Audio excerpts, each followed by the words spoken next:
Hi everyone. This is a presentation on refugees and asylum seekers by Ryan and Jesse. So what exactly are refugees and asylum seekers? What's the difference between the two? A refugee is someone who is unable or unwilling to return to their home country, is of special humanitarian concern to the United States, and is not able to obtain protection in their home country. But how does the United States determine if someone is of special humanitarian concern? Someone is said to be of special humanitarian concern if they demonstrate that they were persecuted or fear persecution due to race, religion, nationality, political opinion, or membership in a particular social group. In order for a refugee to then come to the United States, they must receive a referral to the U.S. Refugee Admissions Program, which we will discuss further in the presentation. Let's now take a look at what asylum seekers are. The basic definition of asylum states that it is protection granted to foreign nationals who are already in the United States or at the border and meet the definition of a refugee. Asylum seekers are different from refugees in one main way. That is, these individuals have already arrived in the United States. So how does one receive a referral to the U.S. Refugee Admissions Program or gain asylum?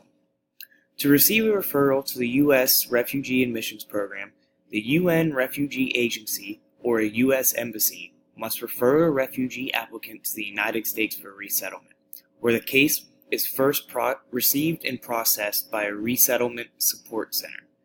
9 of these RSCs, as they're called, are located around the world and are funded and managed by the U.S. Department of State. The RSCs then collect biographic information from the applicant to prepare for an interview and security screening.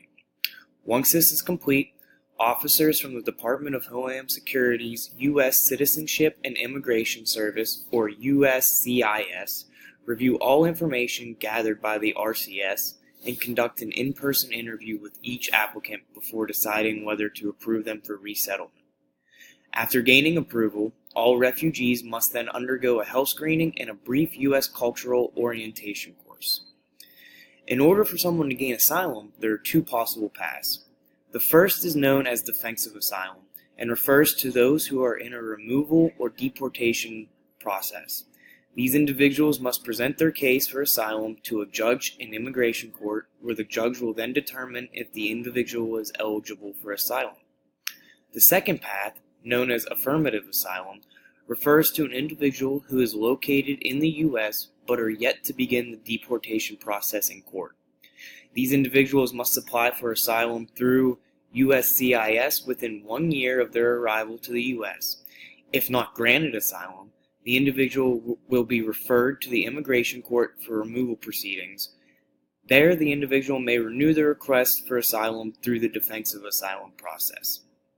Once granted permission to stay in the U.S., both refugees and those under asylum protection receive assistance from the government, such as money and medical assistance during their first 8 months in the United States. So now that we have an understanding of the definitions of a refugee and asylum seekers, let's take a quick look at some of the causes and statistics that contribute to people seeking refugee or asylum status. As of 2017, there are over 25.4 million refugees and 3.1 million asylum seekers worldwide as a result of persecution, conflict, violence, or human rights violations. Although 68% of all refugees worldwide come from just 5 countries: the Syrian Arab Republic, Afghanistan, South Sudan, Myanmar, Somalia, with 6.3 coming from Syria.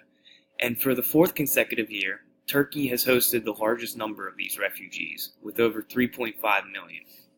These large numbers are a result of deteriorating situations in the countries previously mentioned. This includes civil wars in Syria, South Sudan, Myanmar, and Somalia, as well as major wars and conflicts in Afghanistan for over the last 20 years. When looking at those seeking asylum, the United States has received the largest number of new claims, with over 330,000 in 2017, with over 43% of these claims coming from countries north of Central America, such as El Salvador, Guatemala, and Honduras. While the U.S. has the largest number of asylum applicants, Afghanistan, Syria, and Iraq were the most common country of origin for new asylum seekers. In Afghanistan, 124,900 asylum claims were submitted in 80 different countries, while Syria had 117,100 asylum claims submitted in 104 different countries. Below is a chart displaying the number of refugees and asylum seekers that were able to gain lawful permanent residence here in the U.S. from 2001 to 2015.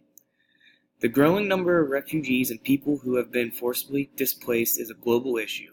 With over 68.5 million people worldwide forcibly displaced, numbers like these have never been seen, even during World War II.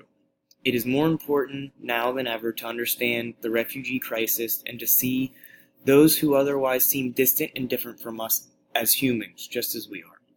So what does this crisis mean in terms of education here in the United States for those displaced or seeking asylum? Currently, it's estimated that about 4 million refugee children are not in school globally. 61% of refugees at the primary level are in school, compared to 92% of children around the world.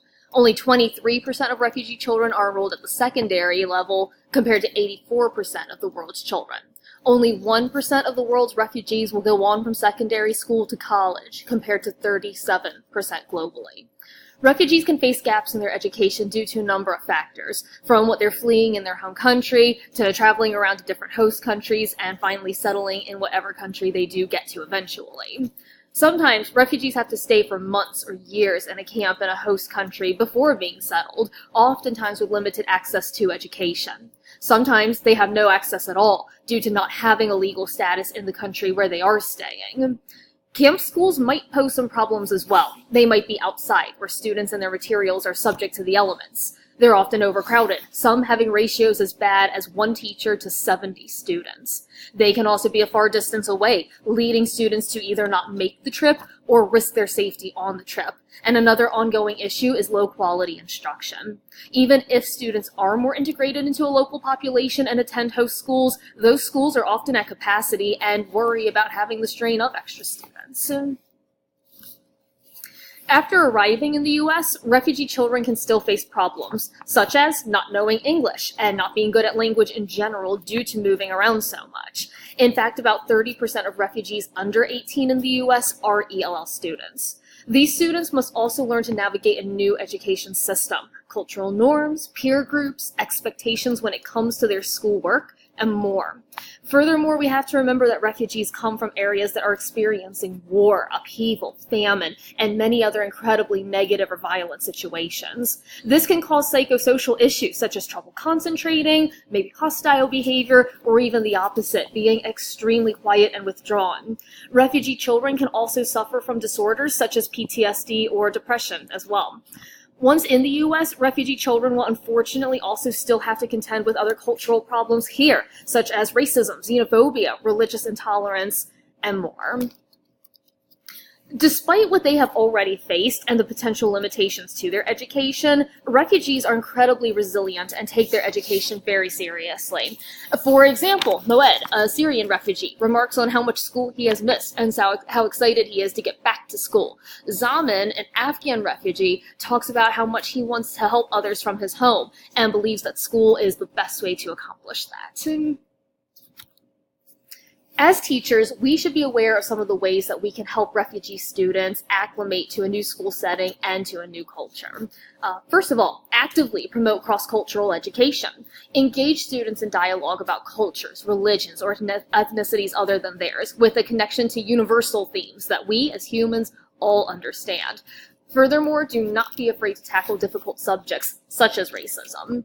Secondly, be aware of cultural differences. As Clayton discusses, some students come from backgrounds that are more collectivistic than we tend to be in the U.S., which can potentially lead to issues regarding education on certain topics, such as values or morals. Furthermore, as Clayton also points out, parents from some other cultures do not view the role of the teacher or the parent as we might. They might not see it as their place to question the teacher, which might appear as though they do not care about their child's education, which could not be further from the truth, and it's important to keep these differences in mind. Thirdly, Help families. Refugee parents might be struggling to understand their students' new school system as well, so teachers can help them by informing them of their rights as parents and sharing expectations with them. Fourthly, be cautious about falling into a deficit mindset. Many refugee students will come to us traumatized, lacking language skills, and perhaps just not having spent much time at school at all. They have come from areas that do have high poverty, exploitation, and violence. Fifthly, college planning. Inspiring refugees to go to college is a good step, but schools can ensure that more students will actually reach their goal by providing guidance on the college application process and on the financial aid process as well. And lastly, number 6, be aware of behavioral and mental supports. With how many refugee students can develop problems due to their experiences, it's wise to know what sort of support your school might offer or how to help parents connect with an official that might help a student who is struggling with traumatization. Teachers serve an incredibly important role for refugees as they adjust to life in a new country, after being forced to leave the one that they might have called home for their entire life. With this knowledge, refugees can be helped to put down roots in their new home country and to get the education that they need to create their life.